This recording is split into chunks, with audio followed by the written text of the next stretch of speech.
વિરામ બાદ આપનું સ્વાગત છે। વડોદરામાં અભિનેતા સલમાન ખાનની બર્થડેની ઉજવણી કરવી ભારે પડી ગઈ। ઉજવણી કરનાર વિપુલ મકવાણા, સરફાઝ સૈયદ, સલમાન મેમણની અટકાયત કરવામાં આવી છે। જાહેરનામાનો ભંગ કરીને જાહેરમાં લાઉડસ્પીકર વગાડીને બર્થડેનું સેલિબ્રેશન કર્યું હતું।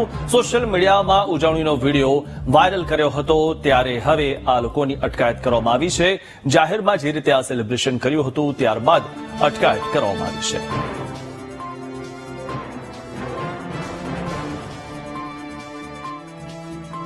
તો સોશિયલ મીડિયામાં વિડીયો પણ વાયરલ કર્યો હતો તેમણે। અભિનેતા સલમાન ખાનની બર્થડેની ઉજવણી તેમને ભારે પડી ગઈ। આજે બે દ્રશ્યોમાં જોઈ રહ્યા છો। સલમાન ખાનની બર્થડેની ઉજવણી તેમણે આ રીતે જ જાહેરમાં કરી હતી અને ત્યારબાદ તેઓને ક્યાં લઈ જવામાં આવ્યા, જાહેરનામાનો ભંગ કરવો તેમને કેવી રીતે ભારે પડ્યો, સીધા તેઓ પોલીસ સ્ટેશનમાં તેમને લઈ જવામાં આવ્યા હતા, કારણ કે તેમણે જાહેરનામાનો ભંગ કર્યો હતો।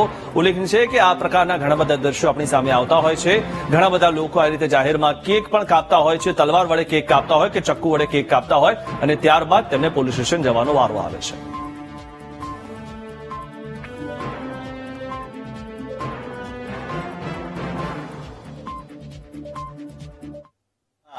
જેડબ્લ્યુના શોરૂમની આગળ રોડ ઉપર અભિનેતા સલમાન ખાનની બર્થડેની ઉજવણી બાબતે જે કેક કાપી અને ઉજવણી કરવામાં આવી રહેલ હતી, જેમાં ડીજે વગાડી અને જાહેર જનતાને અડચણરૂપ થાય તે રીતના કોઈપણ જાતની પરવાનગી વગર ઉજવણી કરતા હતા, તે બાબતે ઓકોટા પોલીસ સ્ટેશનમાં ગુનો નોંધવામાં આવેલ છે અને તેમાં 3 આરોપીઓને ધરપકડ કરવામાં આવેલ છે।